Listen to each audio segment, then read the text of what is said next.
Assalamualaikum warahmatullahi wabarakatuh. Perkenalkan, nama saya Ardiansah, jurusan Ilmu Peternakan Winsuska Riau. Pada kesempatan kali ini, saya akan menjelaskan salah satu hijauan rumput dan legum. Oke, selamat menyaksikan.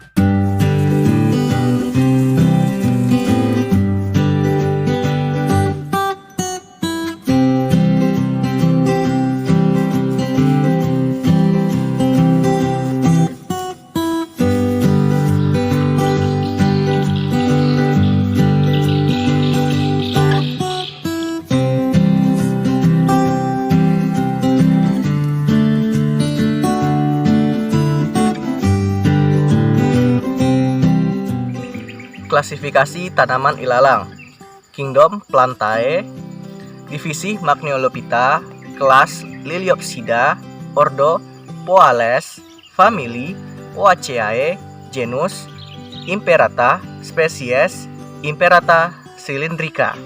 Morfologi tanaman ilalang. Yang pertama, akar. Akar tanaman ilalang adalah akar yang menjalar dan berbuku-buku atau berruas-ruas. Akar ilalang adalah jenis akar yang keras, bisa dilihat keras, dan memiliki warna yang putih. Akar ilalang ini sangat bermanfaat bagi kesehatan, biasanya dijadikan sebagai obat herbal. Selanjutnya itu batang. Batang ilalang berukuran pendek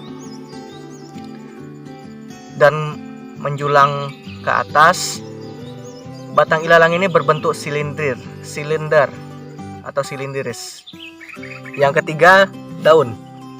Daun tanaman ilalang berbentuk pipih, tipis, dan berwarna hijau, dan ujung daunnya runcing. Dan tulang daunnya lebar dan sejajar. Bisa kita lihat. Dan tepi daunnya ini sangat tajam. Selanjutnya itu bunga.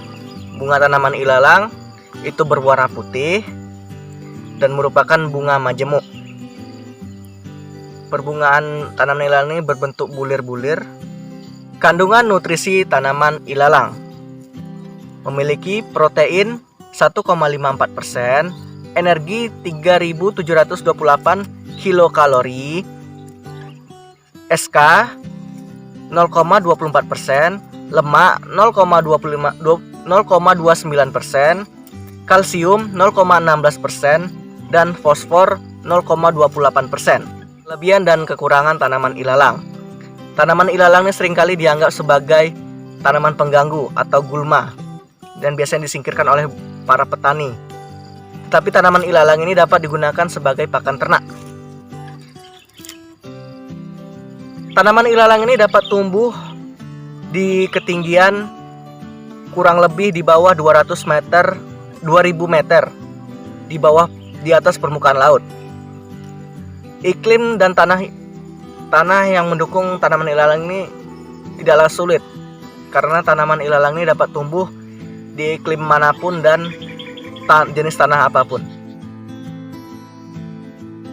Klasifikasi tanaman lamtoro: Kingdom Plantae, divisi Magnoliophyta, kelas Magnoliopsida, subkelas Rosidae, ordo Fabales, famili Mimosaceae, genus Leucaena, spesies Leucaena leucecophala.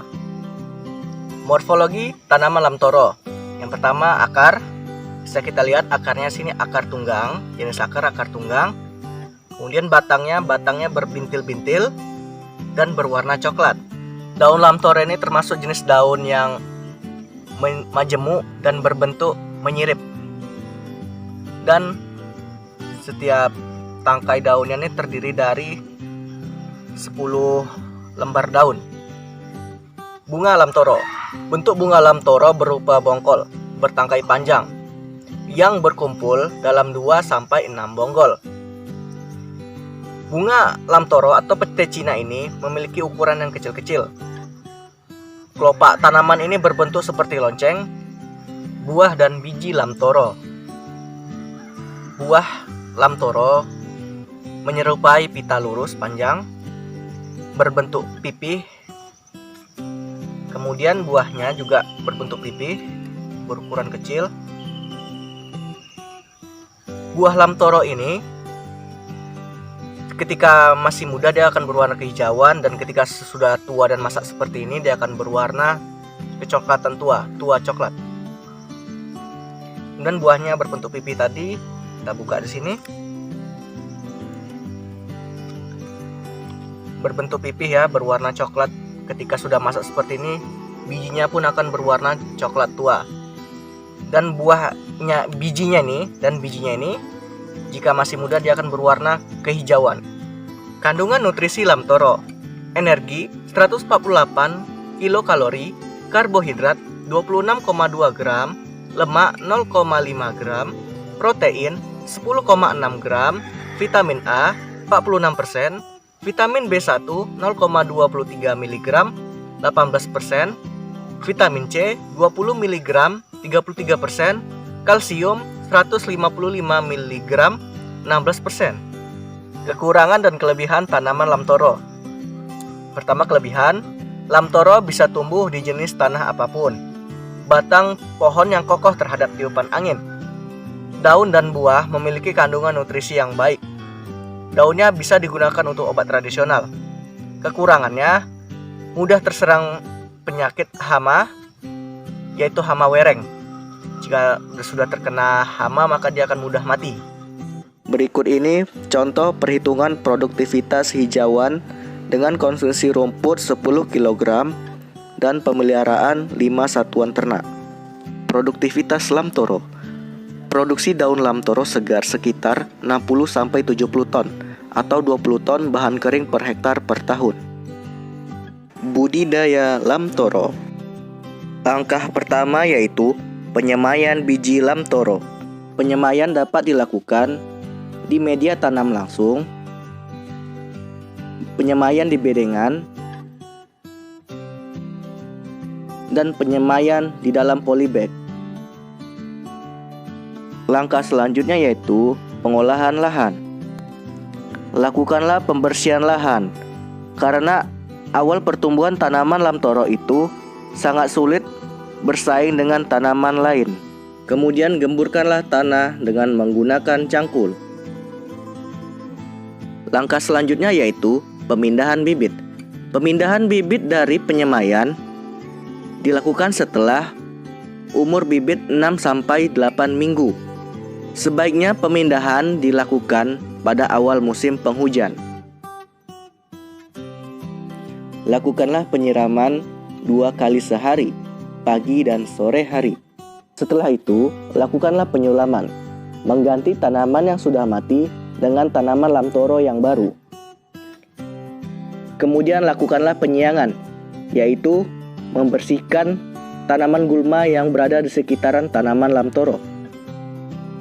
Proses pemanenan.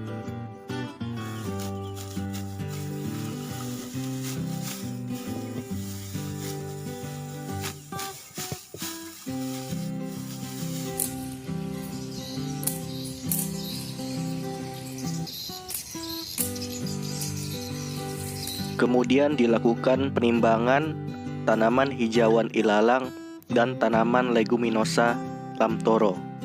Proses pencacahan dapat dilakukan dengan menggunakan mesin ataupun dengan cara manual pemberian pakan ke ternak.